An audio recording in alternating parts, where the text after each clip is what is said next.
And with towels waving, we're underway from Heinz Field. And, Charles, this is one of those inexcusable special teams penalties, an out-of-bounds kickoff. Pressure, pressure, pressure. Sometimes errors occur because of situations. They come up with one running back. That's Bell. And that's complete to Jesse James. And he'll be taken down, but not before he gets into enemy territory. And that's one of his advantages of a passer, is it not? With his height, setting back there in the pocket, firing it over the middle, he can really see everything clearly. It is, and I know that other quarterbacks get it done different ways, all right? You don't have to be his height to make a great play. But what he does is he takes away having to make those slide steps in the pocket to find angles to throw the ball through. He just throws right over the top of it because he can see everything, and sometimes that saves time and gets the ball to a receiver quicker. Now it's Roethlisberger. James has got it. Complete. It's a gain of 14 down to the 14. All right, I'm doing my rudimentary math here. That's his third catch here in the first quarter. I don't know if it's just game plan or he's just finding his way open. And maybe a little of both. This will be caught at about the 3. It's a nice pickup at 12 yards, and it gives him a first and goal. And the pocket's been protected pretty good here so far on the opening drive. We always talk about confidence in runners and catchers and quarterbacks. How about the protection detail? They're not allowing anyone near the guy throwing the football. Offense looks to punch it in here from the 1 on 2nd and goal. And he is unable to get in. They stop him at the line of scrimmage. No gain on the play, and it'll bring up a 3rd down. Here's Roethlisberger. And he couldn't hang on to it through the contact. Incomplete. After all the preparation, all the practice, a play like that will absolutely break your heart. They had everything they wanted, just unable to complete it. In the end zone, a big-time drop. Got his man. It's caught for a Steelers touchdown. Sammy Coates there to make the grab.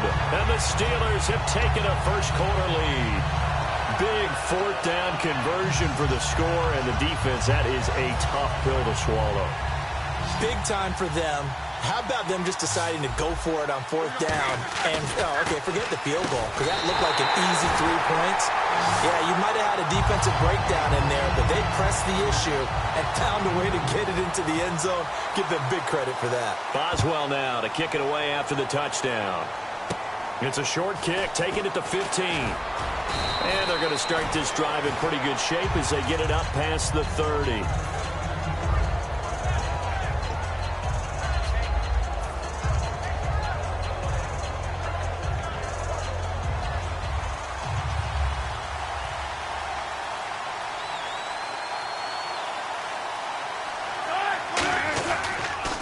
Here's Thomas Rawls with his first carry. And he'll be tackled just past the 35 at the 36. 5 yards is the tally on 1st down. That brings up 2nd and 5. On 2nd down, Rawls. And some space here. And he cuts it out to the sideline. And he makes it all the way down to the 13-yard line. Terrific run from one of the fastest backs in the game today. A guy who keeps defensive coordinators up at night, no doubt. Remember when we were meeting with the D coordinator before the game and all he talked about was run fits, making sure our guys were in the right place so there were no creases? They missed their fits, didn't they? Yeah, there was no fit there. The only fit was at the end when he threw his headset down after that big run. There are so many times during camp and practice that you get bored as a player doing regular drills. But how about that shed and skate drill right there by the linebacker? You do it each and every day. Get the blocker away and get into the backfield and make a big-time tackle. That's what we just saw. Here's Wilson. And left side here, it's Graham. Only 3 yards on the catch. It's 3rd down. And Pittsburgh with 6 defensive backs in the game here on 3rd down. Here's Wilson to throw. And that is incomplete. He was trying to get it to Jermaine Kearse. And that brings up 4th down. And that was a nice play. He knocked it away, but obviously you want the interception in this situation. You want to take away any chance that they have any decision to make on 4th down. But things happen so quickly in the end zone in this compressed area of the field that you're just happy to knock it away and not allow a touchdown. Now it's Wilson. And he's got it. Caught in the end zone for the Seahawk touchdown. Jermaine Kearse, a 15-yard touchdown grab. And the Seahawks a 2-point conversion away from tying the game. He's got it, so they take just the one here, and that makes it an 8-7 game in the first.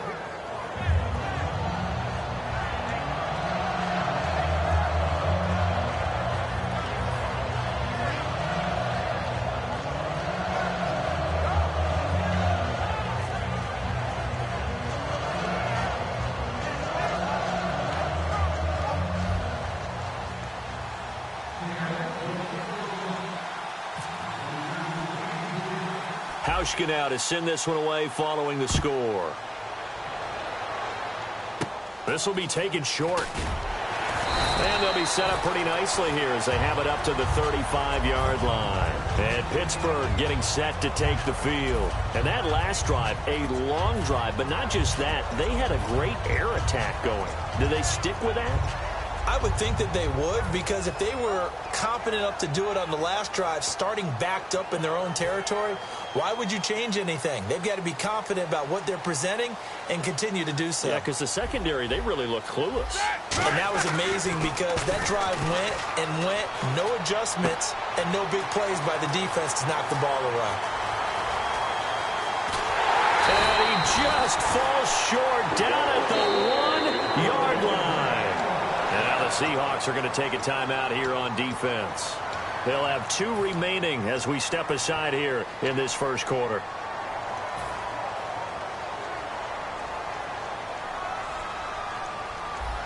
Let's go. Black 20. Here's Roethlisberger. And caught in the end zone. Touchdown, Steelers. Sammy Coates with his second touchdown in this opening quarter. And the Steelers find a way to stretch their lead. So they're going to go for 2. Looking to jam the receivers at the line here. Press coverage look defensively. So the 2-point conversion successful. So 2 successful 2-point tries now for them. And you know what it does? It gives you a boost, a huge one for your team because, hey, you're dominating them now. They can't stop you either scoring touchdowns or 2-point conversions. But how about the defense? You don't know what to do at this stage. You can't stop them in any direction. Now the Steelers put a stop to the action with a timeout defensively. They'll have 2 remaining as we step aside here in this first quarter.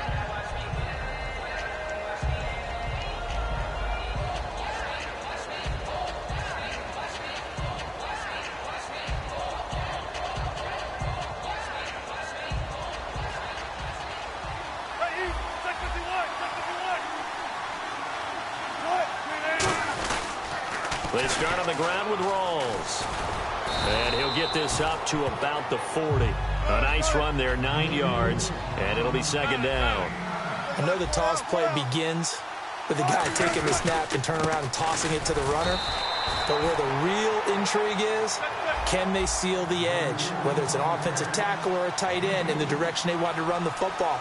If they do that, that's the result that you get, that type of a game. If they don't, oftentimes it's not a very successful play. And, Charles, I know Ryan Shazier, who made that tackle, a youngster you like a lot. I love him, and I liked him a bunch coming out of Ohio State because the more this game leans towards speed and less on bulk, that's where Ryan Shazier excels because of his ability to run down plays.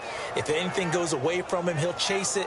A lot of the time, he can run with tight ends, running backs downfield, and pass coverage. That only helps his outside linebackers like James Harrison and Bud Dupree get to the quarterback.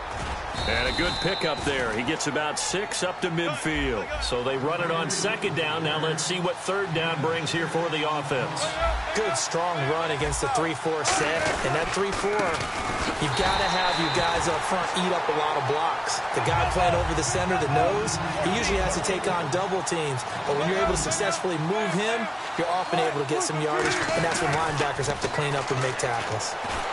A hit as he throws, and this is going to be incomplete. Boy, a curious decision to go for it. Doesn't pan out. And the Steelers, they're going to take over an excellent field position.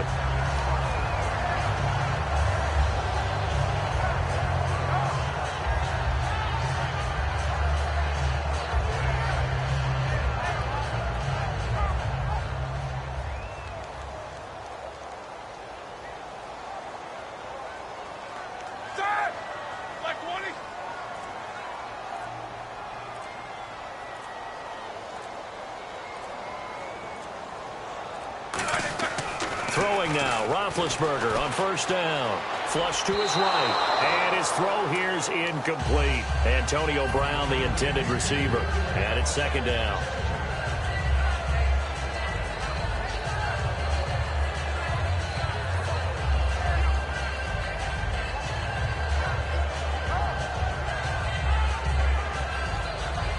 Unable to connect on the first down pass play. Now it's second down. Again on 2nd and 10, it's Roethlisberger. Flushed out right. It's complete to Brown, right side. Brown finishing 2016 with over 1,200 yards, 106 receptions. Now for him, people were expecting maybe some bigger numbers, Charles. What did you make of Antonio Brown's season? Well, what I made of it is that he started to get more help along the way. Jesse James developed at tight end.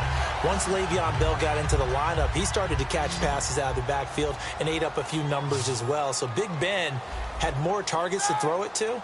That should help Antonio Brown going forward in 2017 because he'll still be the primary guy. But when you get help, boy, you can make bigger plays downfield.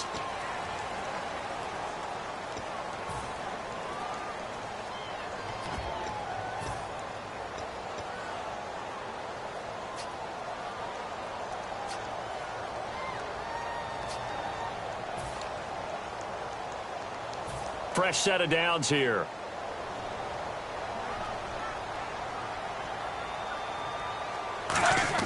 On 1st and 10, it's Roethlisberger. And a big loss here as he's taken down. Cliff Averill. He's the one who finally gets him down for what will wind up being a loss of 16 yards.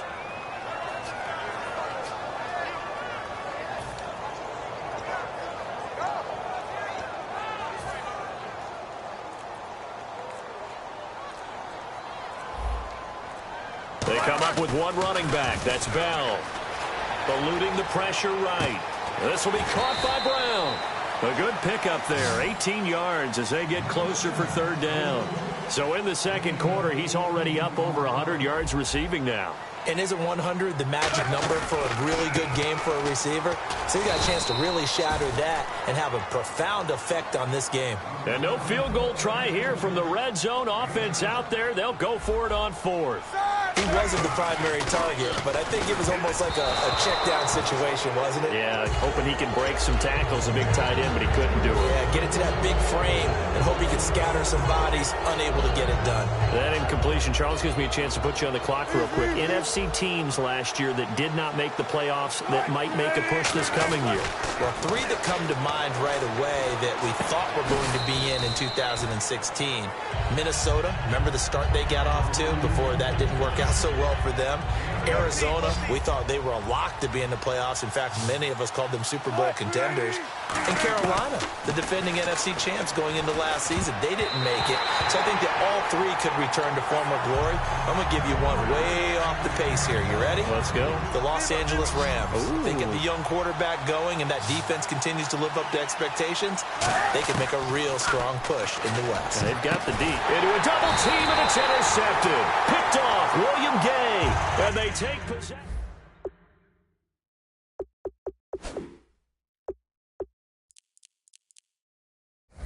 Drive. They were in field goal range. They just opted not to kick it, didn't get it. How does that change the mentality this go around? I don't think it changes much for the head coach because this is what he preaches all the time. Attack at all times in any spot on the field, and he likes touchdowns, not field goals. Now, your field goal kicker, you got to make sure you nurse him through and say, okay, don't worry about it. When we need you, you got to be ready to go. And the team, of course, loves to see points on the board. So let's see if it changes a little bit if they're in the same spot again. We'll see what the decision is here if they get to that spot. I know the halftime's approaching, but I don't think he's going to want to take a break. That's his 5th catch. Yeah, they've really been targeting the tight end. Here's Roethlisberger to throw. James has got it. Complete. It'll be a pickup of 10 yards. And that'll make it 2nd and a foot or so. Seeing that play and understanding just how tough it is to cover tight ends, especially the ones running around the NFL nowadays, makes me glad I didn't make it in that league. I would have a great... And he's going to take it in for a...